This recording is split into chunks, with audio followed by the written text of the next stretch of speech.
আলাইকুম, কাশ্মীরাজ কিচেনে সবাইকে শুভেচ্ছা জানাচ্ছি দারুণ স্বাদের একটি রেসিপি দেখার জন্য।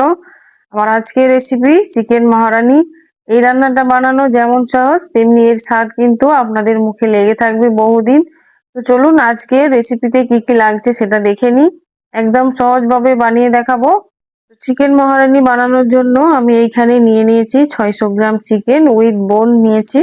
সেই যে দেখুন, চিকেন গুলো ভালো করে ধুয়ে পরিষ্কার করে পানি ঝরিয়ে রেখেছি। এবার এটা ম্যারিনেট করার জন্য এখানে নিয়েছি 1 কাপ টক দই, 1 টেবিল চামচ লবণ, 1 টেবিল চামচ লঙ্কার গুঁড়ো ও 1 টেবিল চামচ কসুরি মেথি। এই সবগুলোকে আমি চিকেনের মধ্যে দিয়ে দেবো। এই দেখুন, প্রথমে শুকনো উপকরণগুলো দিয়ে দিলাম, এরপরে আমি দিয়ে দিচ্ছি ফেটিয়ে রাখা টক দই। এই সবকিছু আমি চিকেনের সঙ্গে, চিকেনটা আমি 1 ঘন্টার জন্য ম্যারিনেট করে রেখে দেবো। আপনাদের হাতে সময় থাকলে এর থেকে বেশি বা কমিয়েও রাখতে পারেন। চিকেনটা বেশিক্ষণ ম্যারিনেট করা থাকলে কিন্তু চিকেনটা খুব তাড়াতাড়ি সেদ্ধ হয়ে যাবে। এই যে দেখুন, আর চিকেনের ভিতরে সব মশলাগুলো খুব ভালোভাবে প্রবেশ করলে চিকেনটা খেতে খুব মজার হবে। এই দেখুন, আমার ম্যারিনেট করা হয়ে গিয়েছে। এবার আমি এটাকে ঢাকনা দিয়ে ঢেকে একটা সাইড করে রেখে দেবো। তো চলুন চিকেন মহারানি বানানোর জন্য আরো কি কি উপকরণ লাগছে একটু দেখে নিই। এখানে নিয়ে নিয়েছি একটা মিক্সার জার, এর মধ্যে নিয়েছি 2টো কাঁচা লঙ্কা, 8-10টা রসুনের কোয়া, 2 ইঞ্চি মতো আদার টুকরো আর একটা পেঁয়াজ। আমি এই সবগুলো মিক্সার জারের মধ্যে নিয়ে একটা পেস্ট বানিয়ে নেবো। এই দেখুন, সব মিক্সার জারের মধ্যে দিয়ে দিলাম, একটা ফাইন পেস্ট বানিয়ে নিয়েছি। এবার চলুন গ্যাসের ওভেনটা অন করে একটা কড়াই বসিয়ে দিই। কড়াইটা গরম হলেই এর মধ্যে দিয়ে দিচ্ছি 3 টেবিল চামচ মতো সরিষার তেল। আপনারা সাদা তেলেও করতে পারেন। এবার এর মধ্যে দিয়ে দিলাম কিছু গোটা গরম মশলা, যেমন একটা এলাচ, 2টো লবঙ্গ আর একটু দারচিনি। একটা বড় পেঁয়াজকে আমি স্লাইস করে কেটে রেখেছিলাম, ওটাও তেলের মধ্যে দিয়ে দিলাম। ওটা একদম হালকা করে ভেজে নেবো, একদম লাল লাল করে ভাজবো না। এই যে দেখুন, হালকা করে ভাজা হয়ে গিয়েছে। এবার এর মধ্যে আমি দিয়ে দিচ্ছি আদা রসুন ও কাঁচা লঙ্কার পেস্টটা। এই সবগুলো তেলের মধ্যে দিয়ে খুব ভালোভাবে ভেজে নিচ্ছি। আদা রসুন ও কাঁচা পেঁয়াজের গন্ধটা যতক্ষণ চলে যাবে ততক্ষণ মশলাটাকে আমি ভেজে নেবো। এই যে দেখুন, মশলা থেকে যখন হালকা তেলটা ছাড়তে শুরু করবে তখন আমি এর মধ্যে দিয়ে দেবো ওই যে ম্যারিনেট করে রাখা চিকেনটা। দেখুন, সবটাই আমি এর মধ্যে ঢেলে দিলাম। এবার আমি সবকিছু মশলার সঙ্গে চিকেনটাকে খুব ভালোভাবে মিশিয়ে নিচ্ছি। চিকেনের মধ্যে যেহেতু কসুরি মেথি দিয়েছি তাই এর জন্য খুবই সুন্দর একটা সুঘ্রাণ বেরোচ্ছে, পুরো ঘর একদম মোমো করছে। চিকেনটা দেখতে কিন্তু খুবই সুন্দর লাগছে। এবার খুব ভালোভাবে মিশিয়ে ঢাকনা দিয়ে ঢেকে দিচ্ছি 2 থেকে 3 মিনিটের জন্য। চিকেনটা যেহেতু ম্যারিনেট করা ছিল তাই সেদ্ধ হতে খুব একটা সময় লাগবে না। চলুন চিকেনে আরো কিছু মশলা বানিয়ে নিই। এইখানে নিয়েছি 4টে কাজু আর 6টা আলমন্ড, এটাকে আমি ভিজিয়ে দিয়েছি, এটা খোসাটা ছাড়িয়ে নেবো। আর নিয়েছি 1 টেবিল চামচ মতো চার মগজ।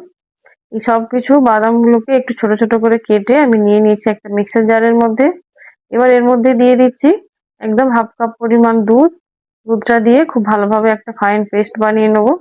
আর এই যে এখানে নিয়েছি একটা ছোট্ট ফ্রাইং প্যান, এর মধ্যে দিয়ে দিচ্ছি 2 টেবিল চামচ পানমৌরি।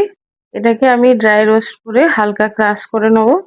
যে দেখুন, গ্যাসের মধ্যে বসিয়ে দিয়েছি, হালকা রোস্ট করে নিচ্ছি। এইটা রোস্ট করা হয়ে গিয়েছে। এবার চলুন চিকেনটা দেখে নিই। এই যে দেখুন, চিকেনটা থেকে কতটা পানি ছেড়ে দিয়েছে। চিকেনের মধ্যে কিন্তু আমি কোনো রকম পানি ব্যবহার করিনি। গ্যাসের ফ্লেমটা হাই রেখে আমি চিকেনের যে এক্সট্রা পানি বেরিয়েছে এটাকে একদম শুকিয়ে নেবো। চিকেনটাকে যত কষিয়ে নেবো চিকেনটা কিন্তু খেতে ততই মজার হবে। এই দেখুন, চিকেনটা আমি এরকম মিনিট 5 ধরে কষিয়ে নিচ্ছি। এবার এর মধ্যে দিয়ে দিচ্ছি 1 টেবিল চামচ ধনিয়ার গুঁড়ো ও 1 টেবিল চামচ জিরের গুঁড়ো। এই মশলা দুটোকেও চিকেনের সঙ্গে খুব ভালোভাবে মিশিয়ে নিচ্ছি। এই দেখুন, খুব ভালোভাবে মিশিয়ে নিচ্ছি। এবার মিনিট 2 পরে চিকেনটা যখন একদম শুকনো হয়ে যাবে তখন এর মধ্যে দিয়ে দেবো, এই যে দেখুন মশলা থেকে তেলটা ছেড়ে দিয়েছে। এবার এর মধ্যে দিয়ে দিচ্ছি ওই যে কাজু বাদাম আর আলমন্ড পেস্টটা। এটাকেও আমি চিকেনের মধ্যে ঢেলে দিচ্ছি। যেহেতু আমি চিকেনের মধ্যে কোনো রকম পানি ব্যবহার করিনি তাই ওই মিক্সার জারের মধ্যে আরো হাফ কাপ দুধ দিয়ে আমি মিক্সার জারটা খুব ভালো করে ধুয়ে চিকেনের মধ্যে দিয়ে দিলাম। এই যে দেখুন, চিকেনের মধ্যে সবটা ঢেলে দিয়েছি, খুব ভালোভাবে মিশিয়ে নিচ্ছি। চিকেনটা দেখুন দেখতে কত সুন্দর লাগছে। এবার একটু ঢাকনা দিয়ে ঢেকে দেবো একদম মিডিয়াম ফ্লেমে। ফিরে এলাম 5 মিনিট পর। এই যে দেখুন আমার চিকেনটা দেখতে কত সুন্দর লাগছে, গ্রেভিটা কত সুন্দর হয়েছে। এই চিকেনটা কিন্তু আপনারা রুটি, পরোটা, নান, পোলাও সবকিছুর সঙ্গেই খেতে পারবেন। চিকেনটা প্রায় হয়ে গিয়েছে। এবার আমি চিকেনের মধ্যে দিয়ে দিচ্ছি কসুরি মেথি, হাতের মধ্যে একটু ঘষে নিয়ে এর মধ্যে দিয়ে দিলাম। আর এর মধ্যে দিয়ে দেবো ওই যে পানমৌরির ড্রাই রোস্ট করে রেখেছিলাম, ওটাকেও আমি একটু ক্রাশ করে নিয়েছি। পুরো পানমৌরিটাও আমি এর মধ্যে দিয়ে দিলাম। এই সবকিছু আমি আবারও খুব ভালোভাবে মিশিয়ে নিচ্ছি। খুবই সুন্দর একটা সুঘ্রাণ পাওয়া যাচ্ছে। আর কত সহজে বানালাম দেখতেই পেলেন। আশা করছি আপনারা অবশ্যই বানাবেন। দেখতে যেমন সুন্দর হয়েছে, খেতেও কিন্তু তেমনই মজা। রান্নাটা আমার অলমোস্ট ডান। এবার আমি এটাকে ঢাকনা দিয়ে ঢেকে কিছুক্ষণের জন্য রেখে দিচ্ছি। চলুন এবার একটু সার্ভ করে দেখাই। কত সুন্দর দেখতে হয়েছে দেখুন। আশা করছি আমার আজকের রেসিপি খুবই ভালো লেগেছে।